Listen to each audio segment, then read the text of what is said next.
Jesus told us to make disciples. But what does effective discipleship really look like? And how much would you sacrifice to disciple just one person? Philemon is the Apostle Paul's shortest letter, but as we take the time to understand the background of this book, we'll see that it's one of the most personal and applicational letters that he wrote. We'll also see how far he would go to disciple just one person, and in the process transform how we are to see one another. At the time when he's writing this letter, Paul was under house arrest in Rome for preaching the gospel. He was set to stand trial before Caesar Nero in Rome and was waiting there for 2 years before he got the chance before Nero.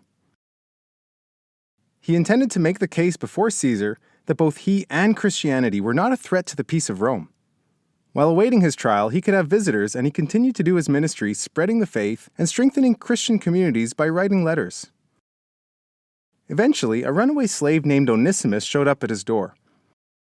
Now, this isn't just any runaway slave, but this slave belongs to a Christian leader that Paul had discipled many years ago, Philemon.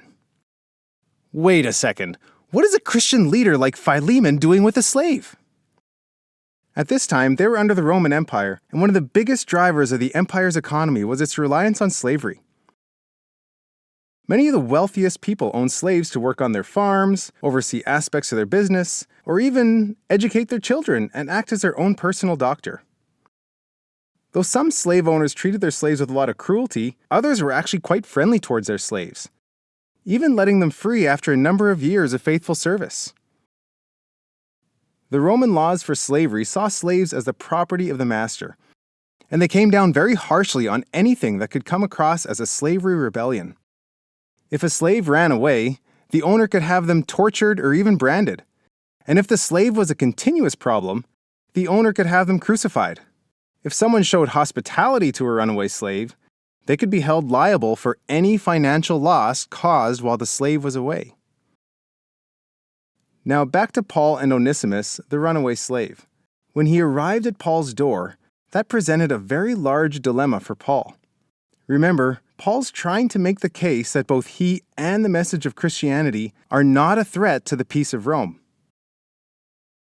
At this point, Paul really has two options. He can think of the greater good of his own upcoming case before Caesar and turn Onesimus away.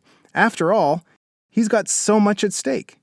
This is the legal reputation of all Christians in the world, not to mention that Paul's own life is at stake in this trial. Or he can risk it all for the sake of just this one individual, despite the legal ramifications. So what does he do? Like a loving father, he makes a decision that the life, salvation, and well-being of this one person is more important than his own life, and even his own upcoming trial. He takes him in, he disciples him, and he trains him up in what it means to ultimately be a disciple of Jesus. Paul challenges Onesimus to take the next step in his journey with Christ. He's got to return to his slave owner, Philemon, and ask for forgiveness for what he's done. Onesimus knows what Philemon could do to him according to the law. Paul also knows the laws concerning what he has done with showing hospitality to a runaway slave, and the trouble that he could get into. And yet here they are. Knowing all of this, Onesimus is now returning to Philemon, only holding on to this short letter from Paul and his own apology. This is a very personal but also very powerful book where Paul is challenging the social norms and giving tremendous value to an individual who their society views as the lowest of the low. Now that you have this understanding of the background of the book and the weight of what's going on here, what can we learn about what it means to actually be a disciple of Jesus? And what can we learn about what it means to disciple others? For instance, now when we read the book, how does Paul continue to disciple a mature Christian like Philemon in this circumstance? Or how does Paul disciple a young Christian like Onesimus? When Paul takes Onesimus in, he knows what's at stake here. And yet, in verses 18 and 19, what does Paul do? He takes on all the debts and burdens that Onesimus may owe so that he can be free. Paul is not only owning up to his own legal responsibilities should Philemon seek them out, but he's also showing us today what true discipleship actually looks like. So in the end, looking at Paul's example, who is actually the slave in this book? This book leaves us with a challenge. How much would we sacrifice to disciple just one person? As their story impacts our lives, this is called the Philemon effect.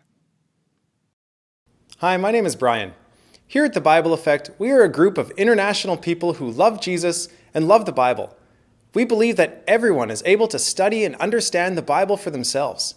Seeing each book in the Bible in their historical context is an important part of breaking down the barriers and making them come alive. Our goal is to empower people all over the world to understand God's Word.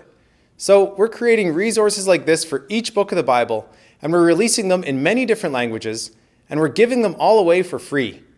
You can partner together with us in this initiative by going to thebibleeffect.com and giving one time, or by becoming a regular supporter of the Bible Effect.